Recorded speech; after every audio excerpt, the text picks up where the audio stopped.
Maraming salamat po to the Philippine Bar and all the professional legal associations led by the Integrated Bar of the Philippines for responding positively to my call for competent and ethical lawyers, attorneys who are responsible, dependable, and morally upright, and who courageously uphold truth and justice above everything else. Milestones of the Panganiban Court to making me a better person and jurist. By and large, the media has respected the Supreme Court's seclusion and final word on legal matters. I extend special thanks to my personal friends who happen to head media companies, especially Marixi Prieto over there,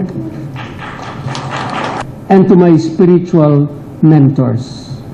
Towering above them are Father Michael Nolan, now in the great beyond, who was chaplain of Parisian University in the 1950s, introduced me to our Lord.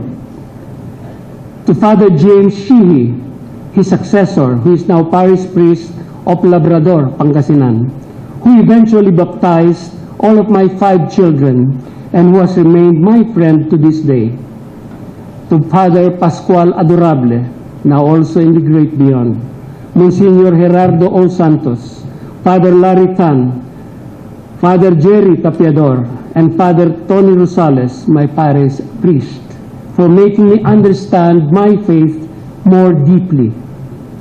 To the greatest shepherd of the fold, His Holiness, the late John Paul II, for giving me an opportunity to serve the Universal Church as a member of the Pontifical Council for the Laity based in the Vatican.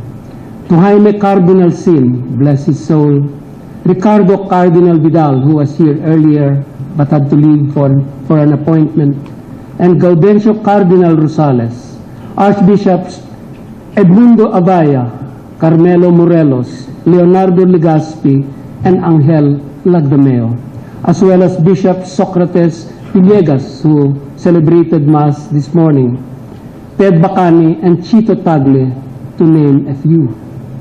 I also thank various congregations for storming the heavens with their prayers that I may do what pleases God.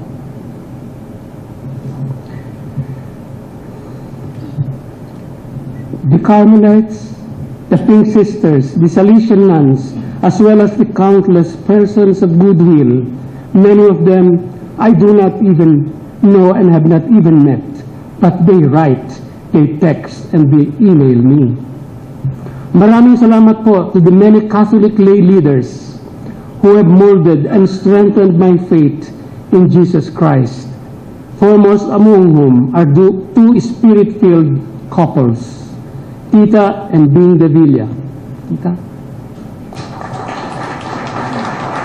And Bing, thank you.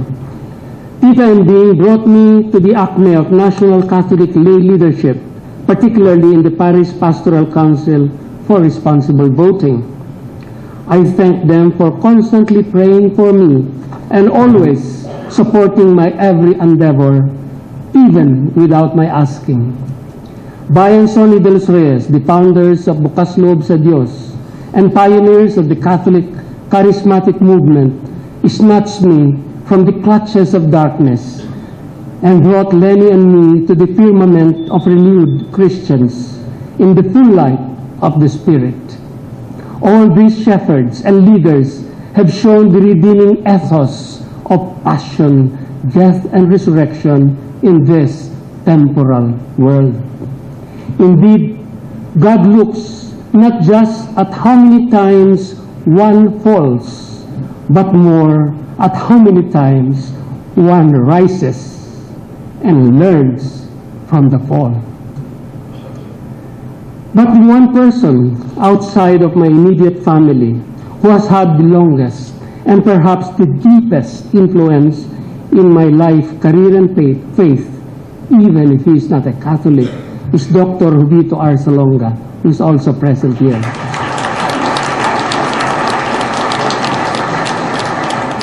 'Di I met him some 50 years ago when he was my professor and dean at FEU.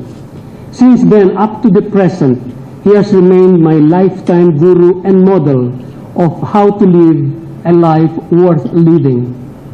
He has taught me, both by words and example, not only the rudiments of the legal profession, but even more important, the purpose and value of life.